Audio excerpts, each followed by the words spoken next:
जरा सोचो, एक जीनियस स्टूडेंट अपनी कॉलेज की फीस भरने के लिए कसीनो से पैसे कमाने लगे। लेकिन ये कहानी जितनी लगती है उतनी सीधी है नहीं। कहानी की शुरुआत होती है बेन कैंपबेल नाम के लड़के से, जो MIT से मैथ्स की पढ़ाई कर रहा था। वो बहुत ही ज्यादा होशियार था और इसी वजह से उसे हार्वर्ड यूनिवर्सिटी में पढ़ाई करने का मौका मिला। लेकिन वहाँ की फीस $3 लाख थी और बेन के पास इतने पैसे नहीं थे। कुछ दिन बाद बेन अपनी क्लास में था तो प्रोफेसर मिकी ने सबको एक बहुत मुश्किल सवाल दिया। कोई भी बच्चा सवाल का जवाब नहीं निकाल पाया, पर आखिरकार बेन ने सही जवाब देकर सबको हैरान कर दिया। उसकी होशियारी से प्रोफेसर भी काफी प्रभावित हुआ और उसने बेन को शाबाशी भी दी। फिर बाद में प्रोफेसर ने देखा कि टेस्ट में बेन के 97% मार्क्स थे, जिससे वो समझ गया कि बेन एक बेहतरीन स्टूडेंट है। फिर एक शाम जब बेन लाइब्रेरी में पढ़ रहा था तो फिशर नाम का एक लड़का उसके पास आया और उसे अपने साथ चलने को कहा। बेन को कुछ समझ नहीं आया, मगर वो फिर भी उसके साथ चल दिया। फिशर उसे एक कमरे में ले आया जहां प्रोफेसर मिकी, कियाना, चोई और जिल नाम के 3 स्टूडेंट्स के साथ मौजूद थे।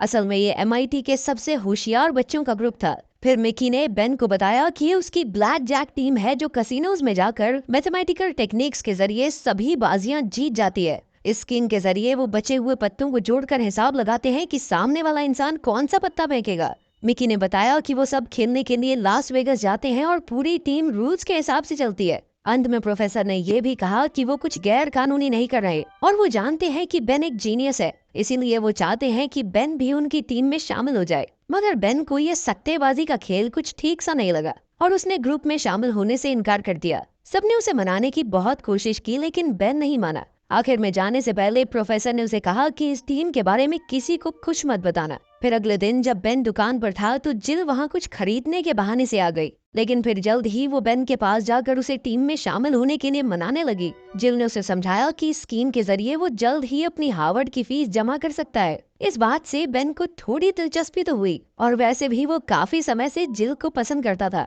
लेकिन अपना बेन सच्चा सख्त लौंडा निकला, वो तो पसंदीदा औरत के मनाने पे भी नहीं माना। फिर शाम को हम देखते हैं कि ब्लैक जैक टीम अपने अगले मिशन की प्रैक्टिस कर रही थी। मिकी ने उन सब से एक सवाल पूछा, मगर किसी को भी इसका जवाब नहीं पता था। तभी बेन वहां आ गया और उसने सही जवाब देके सबको हैरान कर दिया। फिर उसने कहा कि उसने टीम में शामिल होने का फैसला कर लिया है। ये सुनकर सभी बेहद खुश हुए और तुरंत उसे अपनी टीम में काम करने का तरीका सिखाने लगे। उन्होंने उसे पत्तों के निशान, साइंस और उन्हें गिनने की टेक्निक सिखाई। फिर कुछ दिन प्रैक्टिस के बाद बेन टेस्ट के लिए तैयार हो गया। अब वो सब जुआ खेलने एक खुफिया अड्डे पर पहुंचे और बेन कुछ लोगों के साथ खेलने लगा। जल्द ही वो काफी पैसे जीतने लगा और काफी खुश भी था। मगर तभी अचानक कुछ गुंडे उसका मुंह ढककर उसे घसीटते हुए कमरे में ले आए। बेन ने काफी घबरा कर कहा कि उसने कुछ गलत नहीं किया। तभी उसके मुंह से कपड़ा हटाया गया और उसने देखा कि ये गुंडे कोई और नहीं बल्कि उसकी टीम में उसके साथ ही थे। असल में वो सिर्फ देखना चाहते थे कि अगर बेन पकड़ा गया तो क्या करेगा। फिर उन्होंने कहा कि वो टेस्ट में कामयाब रहा और अब वो सब लास वेगस जाने के लिए तैयार हैं।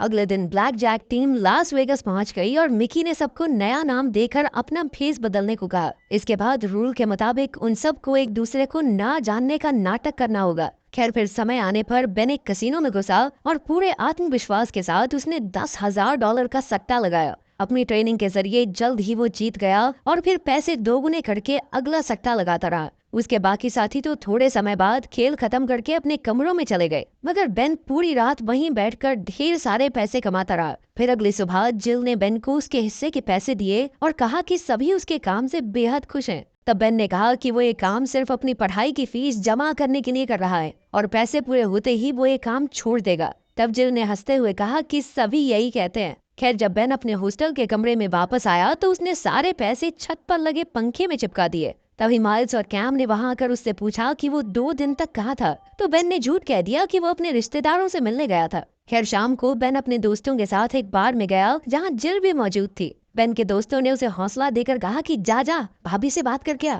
तब बेन ने जाकर जिल से बहुत सारी बातें की और बाद में जब वो ट्रेन से लौट रही थी तो बेन उसे चूमने के लिए आगे बढ़ा, लेकिन जिल पीछे हट गई। जिल ने कहा कि वो दोनों साथ काम करते हैं, इसीलिए वो काम के बीच में प्यार नहीं लाना चाहती। खैर, फिर अगले कुछ हफ्तों तक उनकी टीम ने लास वेगस जाकर अपने मैथमेटिकल जुगाड़ और टेक्निक्स के जरिए बहुत सारे पैसे कमाए। मगर जल्द ही कसिनो वालों को शक होने लगा कि शायद ये चीटिंग कर रहे हैं। तब सिक्योरिटी हेड कोल विलियम्स ने बेन पर नजर रखनी शुरू की। दूसरी ओर बेन और जिल की नजदीकियां दिन पर दिन बढ़ती जा रही थी। साथ साथ वो एक ही दिन में लाखों डॉलर्स कमाने लगा था तो फिशर को उससे जलन होने लगी थी। एक रात कसिनो में फिशर बेन के टेबल पर आकर बैठ गया और ग्रुप का रूल तोड़कर ऐसे बातें करने लगा जैसे वो बेन को जानता हो। तभी उसने एक खिलाड़ी पर शराब गिरा दी और जल्द ही उनमें हाथापाई शुरू हो गई। खैर बेन और उसका ग्रुप वहां से किसी तरह बच निकला और बाकी लोगों को पुलिस ने गिरफ्तार कर लिया। इस घटना के बाद प्रोफेसर मिकी ने फिशर को टीम से ही निकाल दिया। उधर बेन और जिल नाइट क्लब में घूमने गए, जिसके बाद वो बेहद करीब आ गए।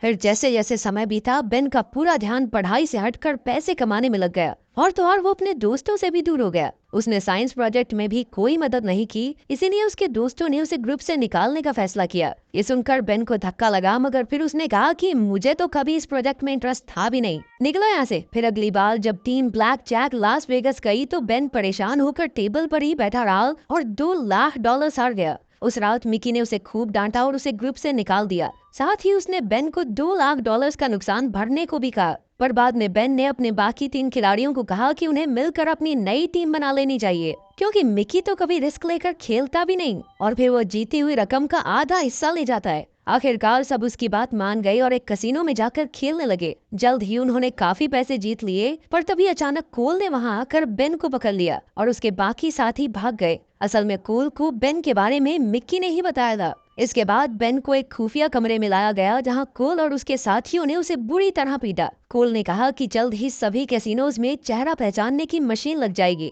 और तब उसकी टीम का धंधा बंद। कोल ने बताया कि उसकी मिकी से पुरानी दुश्मनी है, क्योंकि एक बार मिकी ने एक ही रात में $10 लाख जीत लिए थे, जिस वजह से कोल को नौकरी से निकाल दिया गया। खैर फिर कोल ने बेन को बेरहमी से पीटकर आजाद कर दिया। अगले दिन जब बेन कॉलेज पहुंचा तो उसने देखा कि मिकी ने उसे फेल कर दिया था और उसके कमरे में उसके जमा किए हुए सारे पैसे चोरी हो गए थे। वो समझ गया कि इसके पीछे मिकी का ही हाथ है, पर वो चाहकर भी कुछ नहीं कर सकता था। बाद में वो जिल के घर गया और उसने कहा कि वो सब कुछ खो चुका है, अपने दोस्त, पैसा और हार्वर्ड जाने का सपना। फिर उसने जिल से माफी मांगकर कहा कि वो उसे नहीं खोना चाहता। आखिरकार जिल ने उसे माफ कर दिया और उसे हौसला दिया। कुछ दिन बाद बेन ने देखा कि साइंस कंपटीशन में माइल्स और कैम जीत गए थे। बाद में वो माइल्स से मिला और अपने बर्ताव के लिए उससे माफी मांगी। फिर बेन ने उसे पूरी बात बताई कि कैसे वो लास वेगस में सट्टेबाजी करने लग गया था। आखिरकार माइल्स ने उसे माफ कर दिया और कहा कि तुम्हारे लास वेगस के कारनामे हैं तो मजेदार। खैर कुछ दिन बाद बेन ने प्रोफेसर मिकी से मिलकर उससे भी माफी मांगी